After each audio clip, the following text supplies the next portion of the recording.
The sound arrived first, drifting through the evening air like some strange, forbidden magic, a raw, urgent voice unlike anything they had ever heard before. The German prisoners paused in the doorway of the recreation hall, their conversations falling silent as the unfamiliar melody washed over them. Inside, a gleaming chrome and glass machine pulsed with colored lights, its mechanical arm delicately lifting a black disc onto the spinning turntable. Sergeant Klaus Mueller, 23 and far from his home in Dresden, felt the hairs on his neck stand on end. The voice coming from the jukebox seemed to vibrate with a dangerous energy, something wild and untamed. It wasn't the polished crooning of Bing Crosby or the orchestral arrangements they'd grown accustomed to in the camp. This was something entirely new, something that felt like it shouldn't exist yet. "Who is that singing?" he whispered to the American guard standing nearby, a young man from Tennessee named Robert Dawkins, who had taken to teaching the prisoners English in his spare time. "Some new kid," Dawkins replied with a casual shrug. "Local boy from Memphis. My cousin sent me the record. Name's Elvis something. Nobody really knows him yet, but they're playing him at some radio stations back home." Klaus nodded slowly, listening as the strange voice continued, blending something that sounded like country music with what the Americans called rhythm and blues. The other prisoners gathered around the machine, their faces a mixture of curiosity and bewilderment. It was the spring of 1953, and in a prisoner of war camp in rural Missouri, 24 German soldiers were experiencing the future of American music before most Americans themselves had ever heard it. Behind them, Captain William Hargrove watched with quiet amusement. The camp commander had installed the jukebox just 3 weeks earlier, an unusual luxury for a POW facility, but one he believed helped maintain morale among both prisoners and guards. What he hadn't anticipated was how this obscure local recording, slipped into the rotation by one of his homesick guards, would captivate the German detainees, who had already spent years behind American fences. None of them could have known they were witnessing the birth of a cultural phenomenon that would soon sweep across the world, a revolution arriving through a glowing Wurlitzer while Europe still lay in ruins. No one could explain how these enemy soldiers, who had once marched under Hitler's banners, came to be the unlikely early audience for the voice that would become the king of rock and roll. Yet here they stood, suspended between two worlds, their past in the ashes of the Third Reich, and a future none of them could possibly imagine, all connected by the strange, thrilling sound of a young truck driver who had walked into Sun Studios and changed everything. The jukebox glowed in the dimly lit hall, a beacon of post-war America's emerging identity, playing for an audience of men who had once been sworn to destroy it. When the prisoners first arrived at Camp Sheridan in the late summer of 1944, they had expected torture, hunger, and harsh treatment from their American captors. Stories had circulated throughout the Wehrmacht about the brutality that awaited those unfortunate enough to be captured by the Allies. Many had even contemplated suicide rather than surrender, having been told that American soldiers would execute prisoners without hesitation. The propaganda had been so effective that when the first transport trucks rolled through the camp gates, several men had to be physically restrained from trying to escape. What greeted them instead left them stunned and disoriented. The camp consisted of neat rows of wooden barracks, each with proper bunks, blankets, and heating stoves. The mess hall served portions that seemed impossibly generous: eggs, meat, vegetables, and fresh bread. Clean water flowed freely from taps, and hot showers were available twice weekly. Medical care was prompt and professional. For men who had spent years on the Eastern Front or in the scorching deserts of North Africa, the conditions felt almost luxurious by comparison. "I could not believe my eyes," wrote Corporal Franz Weber in a letter smuggled home to his family in Bavaria. "We are fed better as prisoners than we were as soldiers of the Reich.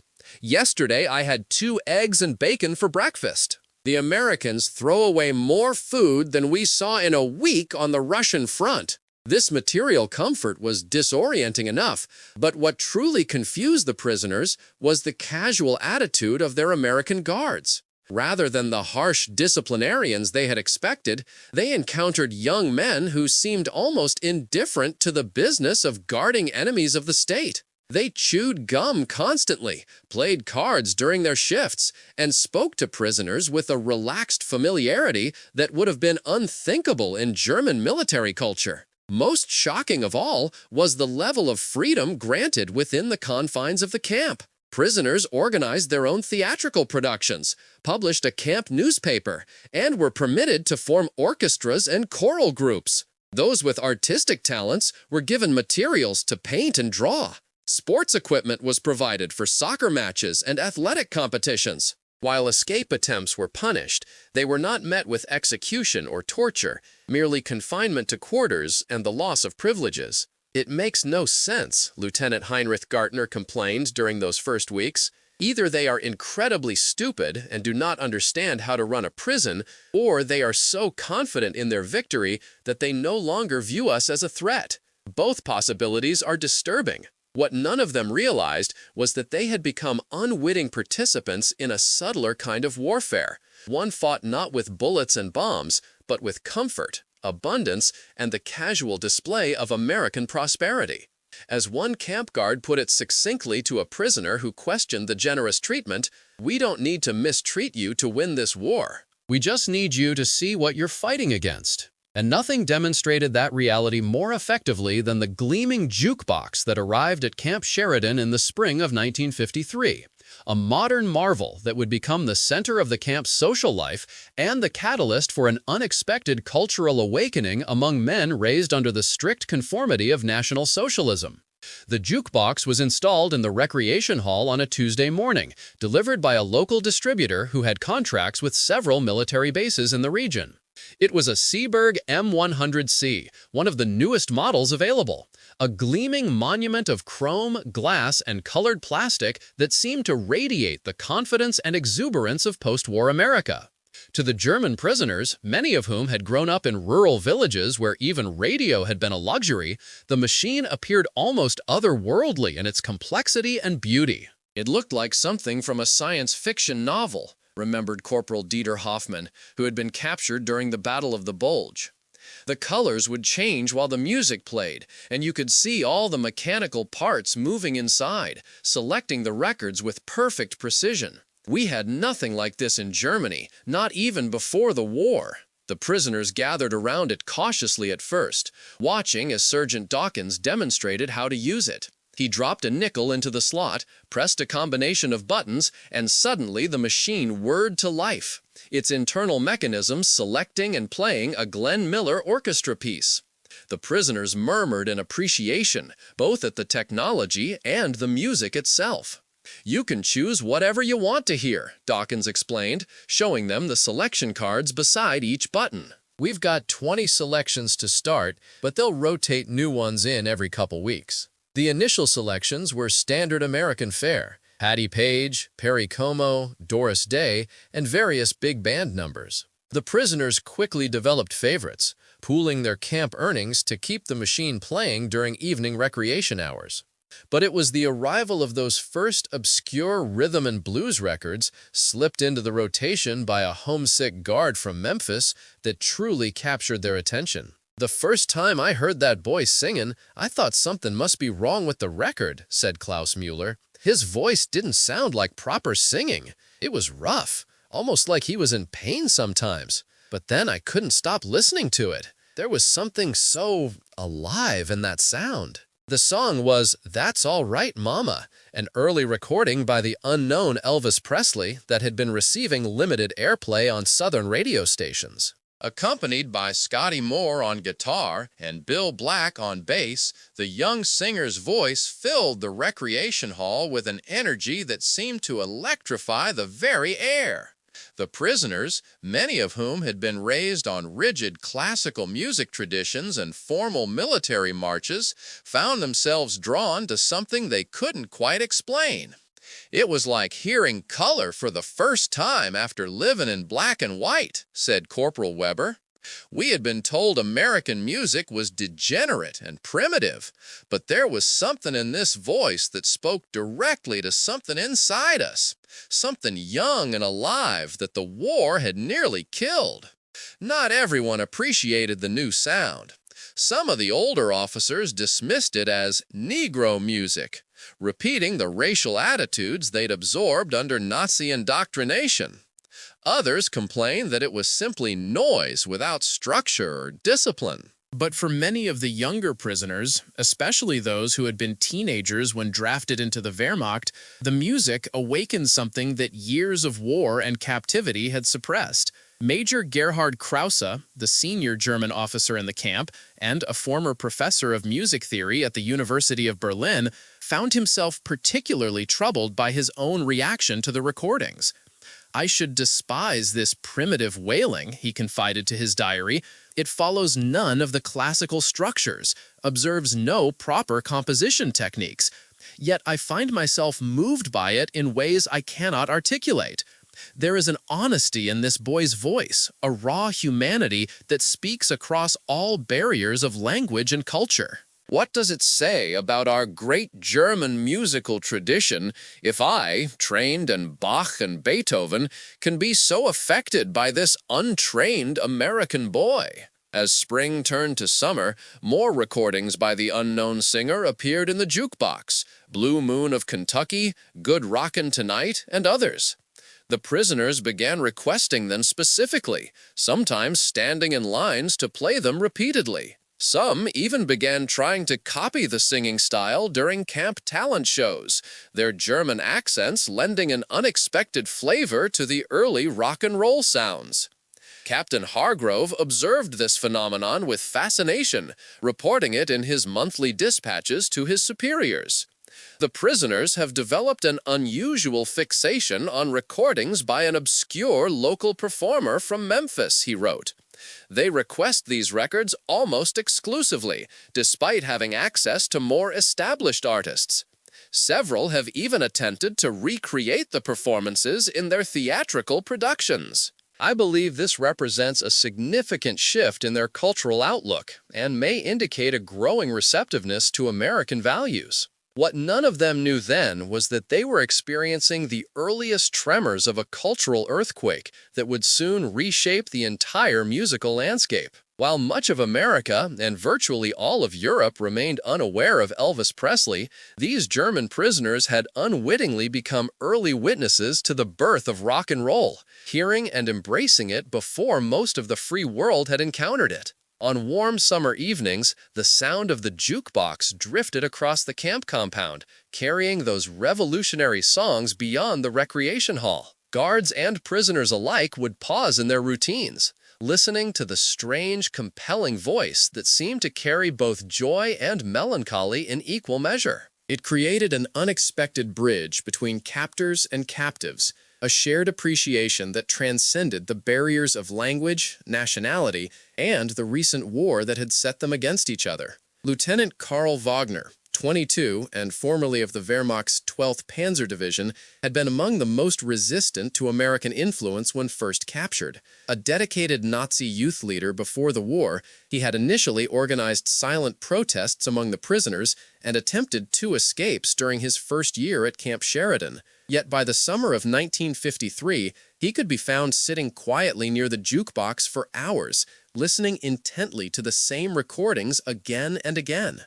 "It makes me feel both sad and hopeful at the same time," he explained when questioned by a curious guard. "Sad for all that has been lost, but somehow hopeful that something new can emerge from the ruins. This music, it doesn't sound like it belongs to the world we knew before the war." For men who had experienced the collapse of everything they had been raised to believe him, this new sound offered something unexpected. Not just entertainment, but a kind of emotional liberation. Many had joined the Wehrmacht as teenagers, their formative years consumed by war, defeat, and now imprisonment. The voice coming from the jukebox spoke to their suppressed youth, to desires and energies that military discipline and Nazi indoctrination had attempted to channel solely toward the state. "When I listen to this Elvis," said Corporal Hoffman, "I don't think about being a German or a prisoner or a former soldier. I just feel like a young man again, with all the normal things a young man should feel. It reminds me there was a person inside me before the uniform, and perhaps there still is. The guards noticed behavioral changes among the prisoners who became most attached to the music. They seemed more relaxed, more engaged in camp activities, and notably more interested in learning about American culture. Several began requesting English lessons specifically to understand the lyrics better. Others asked for books and magazines about American music and radio programs. It's like watching a frozen river begin to thaw, observed Chaplain Thomas Reynolds, who had worked with the prisoners since the camp opened. These men arrived here still rigid with the posture and mindset of the Third Reich. Many couldn't make eye contact, couldn't engage in normal conversation. They were shells, really, emptied out by what they'd seen and done. But this music seems to be reaching something in them that sermons and therapy couldn't touch. I've seen hardened SS men with tears in their eyes, listening to a hillbilly singer from Tennessee. By late summer, the phenomenon had grown to the point that camp authorities began to take formal notice. Reports were filed about the unusual cultural impact of the recordings, with some officials expressing concern that the music might be having too powerful an effect on prisoner morale and compliance. Others saw it as an unexpected opportunity for what would later be called cultural diplomacy, a chance to reshape the worldview of men who would eventually return to help rebuild Germany. These prisoners will someday go home, Captain Hargrove noted in a report to the War Department. They will help determine whether the new Germany becomes an ally or remains an enemy. If American music and culture can reach them on such a profound emotional level, perhaps we should be encouraging this connection rather than viewing it with suspicion. This perspective ultimately prevailed, and rather than restricting access to the jukebox, authorities actually expanded it, adding more selections and extending the hours when it could be used. By fall, the recreation hall had become the social heart of the camp, with both prisoners and off-duty guards gathering to listen to the latest recordings arriving from Memphis and other southern music centers. The voice on those records, still unknown to most of the world, had created a unique shared space where former enemies could briefly set aside the weight of recent history. No one present could have predicted that within just 2 years, that same voice would explode into international fame, becoming one of the most recognizable sounds of the 20th century. The prisoners who first encountered Elvis Presley in a Missouri POW camp were experiencing the future before it had fully arrived, witnesses to the birth of a cultural revolution that would soon sweep across the very country they had once sworn to defeat. As 1953 drew to a close, an unexpected visitor arrived at Camp Sheridan, a government anthropologist named Margaret Mead, who had been conducting research on the effectiveness of re-education programs in POW facilities across the country. Her attention was immediately drawn to the unusual musical phenomenon reported by camp administrators. The prisoners' fascination with this regional performer seems to represent something more significant than mere entertainment, she noted, after observing the men's reactions to the recordings. There appears to be a genuine emotional and cultural connection forming, one that transcends the usual barriers of language and national identity. She interviewed dozens of prisoners about their response to the music, carefully documenting their comments. One exchange particularly stood out in her notes. "What is it about this singer that affects you so strongly?" she asked Klaus Mueller. He considered the question carefully before responding.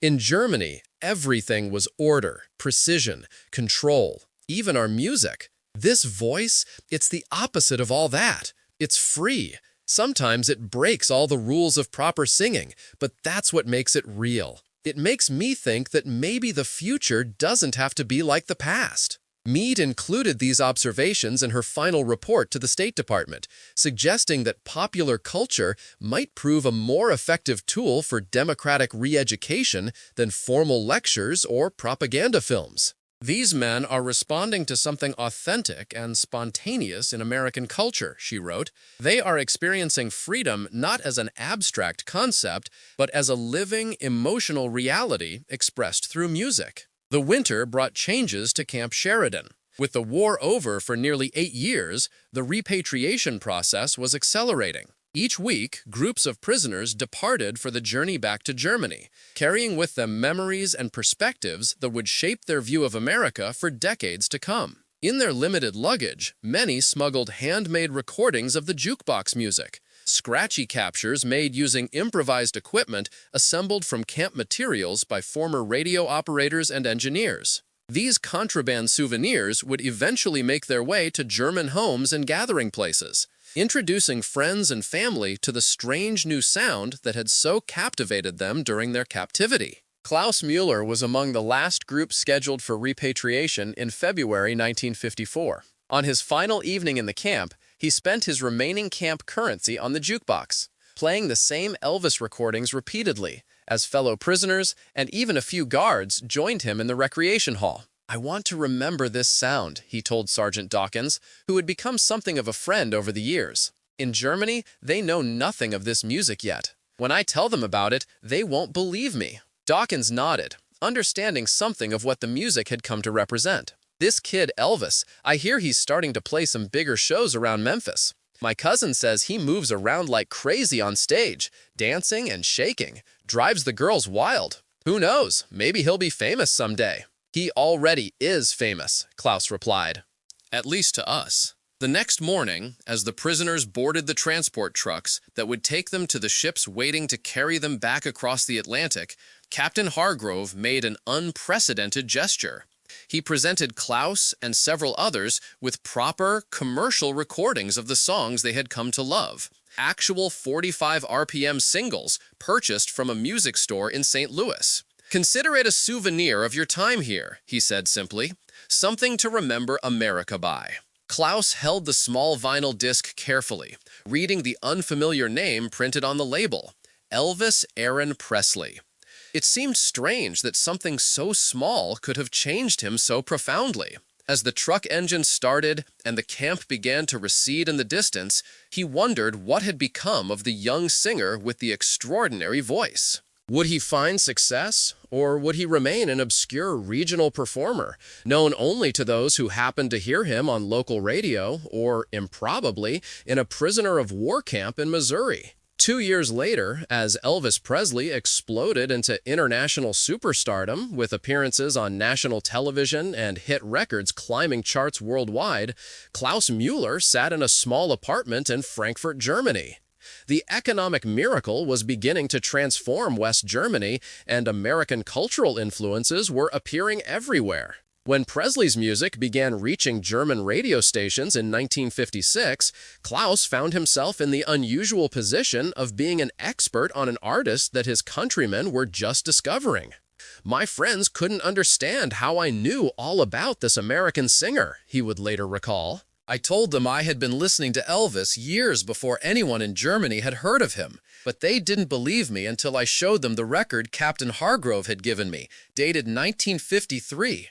They thought I was making up stories until they saw that proof." Across Germany, other former prisoners who had experienced those early recordings in Camp Sheridan had similar stories. Some became instrumental in bringing rock and roll to post-war German youth culture, opening music clubs or organizing dance events featuring the new American sounds. A few even formed early rock bands themselves, directly inspired by what they had heard through that Missouri jukebox. What had begun as a simple recreation option in a POW camp had become something far more significant, a cultural bridge between former enemies and an unexpected path toward reconciliation. The voice that had reached these men when they were still considered hostile aliens had helped transform them into cultural ambassadors for American values upon their return home.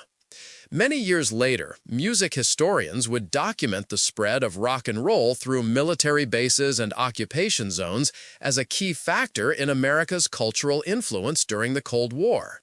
Few, however, noted the curious case of Camp Sheridan, where enemy prisoners had become early adopters of what would become America's most significant musical export, experiencing the revolutionary sound of Elvis Presley before most Americans themselves had ever heard of him. It stands as a reminder that culture can sometimes reach places that armies cannot, and that music in particular has the power to cross boundaries that seem impenetrable. For the men of Camp Sheridan, that glowing jukebox had offered more than entertainment. It had given them a glimpse of a world beyond ideology, a world where individual expression and authentic emotion were valued above conformity and control. The story of German prisoners dancing to Elvis Presley's earliest recordings, while much of America remained unaware of his existence, reminds us that history's most significant changes often begin in unlikely places. Before he conquered the world, the king of rock and roll found his first international audience among the very men who had once been sworn to destroy the country that produced him. There could be no more powerful testament to music's ability to transcend the artificial barriers of politics and war. Perhaps that is why, to this day, visitors to certain small towns in Germany might still hear stories from elderly men about hearing Elvis before anyone else, stories of jukeboxes glowing in Missouri prison camps, and of vinyl records carried home like precious contraband across the Atlantic. These are the quiet footnotes of history, the unexpected connections that no strategic planner could have anticipated, yet which ultimately helped heal the wounds of the war more effectively than any formal treaty or occupation decree. In the end, it wasn't bullets or bombs or even the Marshall Plan that won many German hearts. Sometimes it was just a voice on a jukebox, singing about blue moons and broken hearts, reaching across enemy lines to remind everyone listening that beyond all the uniforms and ideologies, we remain fundamentally human, responsive to the same emotions, moved by the same authentic expressions of joy and sorrow that transcend language and nationality. If you enjoyed this glimpse into an overlooked moment when music helped bridge the divide between former enemies, join us next time as we explore other forgotten human connections that emerged from history's darkest chapters. Quiet revolutions of the heart that occurred far from the spotlight, yet helped reshape our world in ways we're still discovering today.